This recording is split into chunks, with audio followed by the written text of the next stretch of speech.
was speaking with a colleague a few days ago who serves a church in a traditional Christian denomination. She was complaining about her congregation's tradition of skipping Good Friday services. They celebrate Palm Sunday, when Jesus triumphantly, if ironically, rode into Jerusalem, and they celebrate Easter, the day the gospel accounts have Jesus rising from the dead. But between those 2 days, not so much. It just doesn't seem to be important to them. But as that colleague said, and as many Christian ministers before and theologians have said, you don't get to Easter without Good Friday. In the Bible's accounts of the days before Easter, death is circling Jesus and the disciples like a vulture. Jesus rode into Jerusalem during Passover, the busiest week in the life of the ancient city. Rode in on a donkey, a symbol of peace. An iron-fisted emperor would have ridden in on a war horse, but not the peasant rabbi Jesus. But the people who crowded the streets to watch Jesus' entry seem to have misunderstood. They waved palm branches, you may remember, and shouted Hosanna, which means something like, please save us, but it's a cry for military help. As Jesus was signaling peace, the people thought they had found a military leader to overthrow the Roman oppressors. That tragic misunderstanding was made worse by what was happening on the other side of the city. Here it is described by United Methodist minister Reverend Melanie Tubbs. What most people are unaware of is that there was another procession entering Jerusalem that day from the west side, with Pilate and the head of the Roman imperial military reinforcements from the garrison at Jerusalem.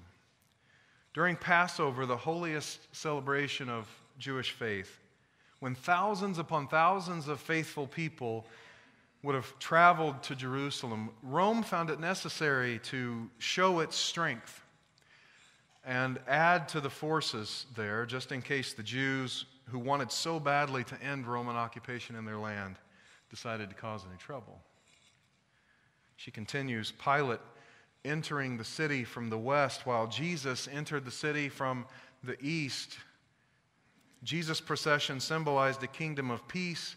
The Roman procession, a manifestation of imperial power, oppression, and violence. And those two contrasting parades between the kingdom of God and the kingdom of Caesar present the central conflict for the events of Holy Weeks, for early Christianity, and for us 2,000 years later. End quote. Jesus' long-standing conflict with religious leaders and his conflict with Rome led, as we know, to his arrest and death. And look now at the disciples. The day after Jesus was slaughtered, they're scattered. They're hiding. The doors are locked for fear. The Romans are coming for them. In some accounts, Judas has killed himself for betraying Jesus. The days before Easter were days of deep, deep despair. For 3 days, the disciples believed the movement was over. Jesus was gone, the Romans had won, and they had done so in typical Roman brutish fashion. And Passover and the city and the world just went on while they grieved. For 3 dark and terrible days. Reading the story literally robs it of its power, but Unitarian Universalists, along with a lot of religiously liberal Christians, have long recognized the Easter story as a myth that holds some power. 3 days is a symbol that's lifted from Jewish mythology. In the Hebrew Bible, over and over again, the third day is used to signal a time of completion. So writes Episcopal Bishop John Shelby Spong in his book, Resurrection, Myth or Reality. When the early Christians said that Jesus rose on the third day, it meant that his disciples saw Jesus as a symbol and a pledge that the God who ruled the heavens had taken Jesus into the meaning of God. It meant that the righteous one who was crucified had been vindicated. It meant that his teaching of peace and love, even in the face of brutal treatment, had been affirmed. End quote. Over time, the symbols became literalized. But in the beginning, they were a signal that in spite of the horrors of the crucifixion, Jesus' message ultimately won, even over death, and was influential for generations to come all the way down to today. In spite of Good Friday, Easter comes after all. I'll admit, as a humanist, Unitarian, Universalist Christian, we exist, it's complicated. I don't like everything about Easter, mostly because of Good Friday. I don't think we have to suffer for everything good. To be sure, the idea of redemptive suffering, though, did take hold in early Christianity. Early teachers in the Jesus tradition began to talk of his being sacrificed for people's sins, though the Gospels say nothing of the sort. By the 3rd century, people were seeking to be martyred, thinking this was a fast track to God's acceptance and to eternity in heaven. Families even tried to have their loved ones buried next to the plots of people who had been martyred, thinking that they could slide into heaven on a martyr's coattails. That kind of thinking motivated the flagellants in the 13th and 14th centuries to whip themselves for their sins, sins which they believed led to the Black Death. They would beat themselves bloody, laying open their backs until they were convinced God had heard them. This, they said, was done in solidarity with the suffering of Jesus. Suffering was the way to get God to listen to you. And that theology has been used to oppress more recently than that. Theologians Rebecca Parker and Rita Nakashima Brock offer a really fine feminist critique of the theology of suffering in their book, Proverbs of Ashes. They use women's stories to remind us of the abusive nature of the theology of redemptive suffering. It was once common for clergy to counsel women in abusive situations to pray harder, to remember that Jesus suffered. And by being abused, they were somehow joining Jesus in his suffering. When beaten by their husbands, they were becoming more Christ-like. The theology of redemptive suffering, when it is used that way, is foul and abusive, a sword in the hands of oppressors. Suffering is not inherently holy, it is not inevitable, and it is not always redemptive. We need not glorify persecution, whether it's being martyred or beaten or being arrested. As George Santayana wrote, if pain could have cured us, we should long ago have been saved. Still, sometimes, in our work to stand on the side of love, Good Friday finds us, whether or not we're looking for it. Not because suffering is glorious, but simply because the world is the way it is. It seems you don't get to Easter without Good Friday. You don't get marriage equality without Harvey Milk and the scores of people persecuted in the LGBTQ movement of which he was a part. You don't get to African American voting rights without Dr. King and armies of justice-seeking, peaceful protesters opposing Bull Connor in Alabama. You don't get suffrage without Susan B. Anthony, a life given to the work, though she herself never cast a ballot. We sing the Easter praises of these people. We hail the results of their work when their time on earth is done, but the truth is it got ugly for each of them before it got better. You don't get to Easter without Good Friday. At times they were sustained only by their vision of a better world and their hope that such a world was possible. I'll bet many of you join me in worrying about our political climate. We're living in one of those times of great change that seems to make way for great heroes and for abusive authoritarian leaders. People are being punched at rallies for a presidential candidate who's calling for higher border walls and expulsion of our Muslim friends. And it's not just one candidate. Calling on fears and prejudices which have been quieter maybe, but they've been present all along. I'm not suggesting how you should vote. I'm not allowed to do that.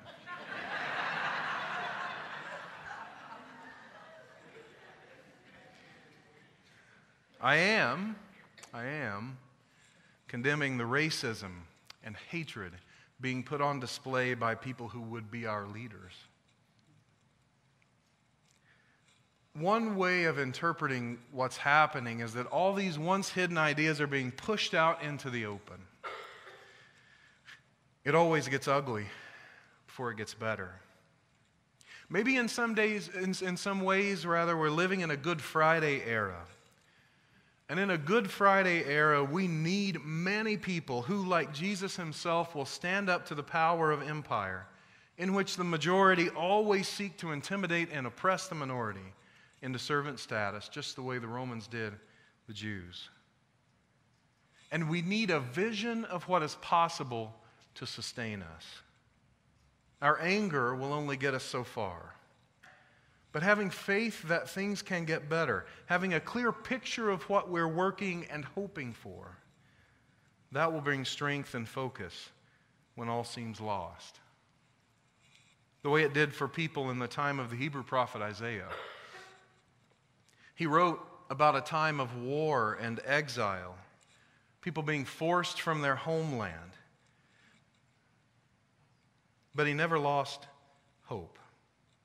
Speaking in God's voice, he said to his discouraged, downtrodden people, "For I am about to create a new heavens and a new earth. The former things shall not be remembered or come to mind, but be glad and rejoice in what I am creating.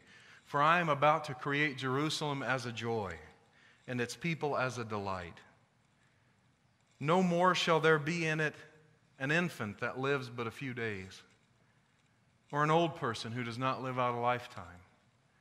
For one who dies at 100 years will be considered a youth, and one who falls short of 100 will be considered accursed. They shall build houses and inhabit them." Hear the echoes of exile in what he writes here. They shall build houses and inhabit them. They shall not build and another inhabit. They shall not plant and another eat. For like the days of a tree shall my people be, and my chosen shall long enjoy the work of their hands. They shall not labor in vain or bear children for calamity, for they will be blessed offspring. And he concludes with a little passage that's pretty well known. "The wolf and the lamb shall feed together. The lion shall eat straw like the ox, but the serpent, its food shall be dust. They shall not hurt or destroy any on all my holy mountain." That is Easter faith. To have stood in the smoldering ruins of your city and still be able to see the city that yet can be. That's vision.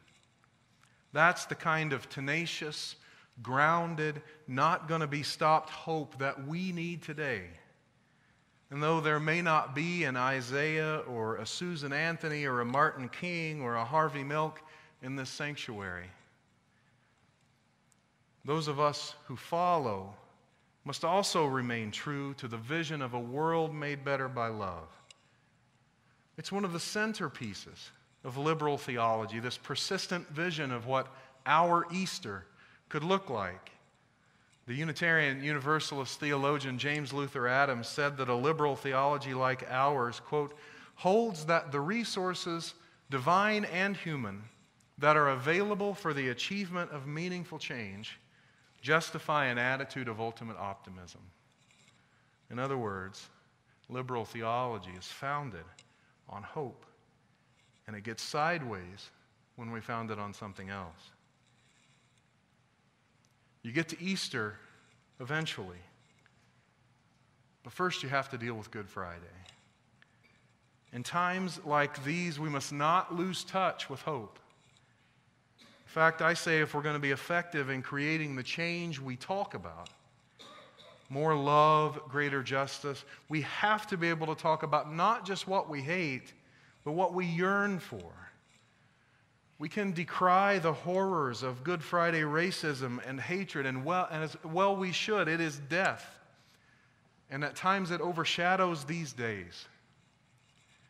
But what does an Easter world look like for us?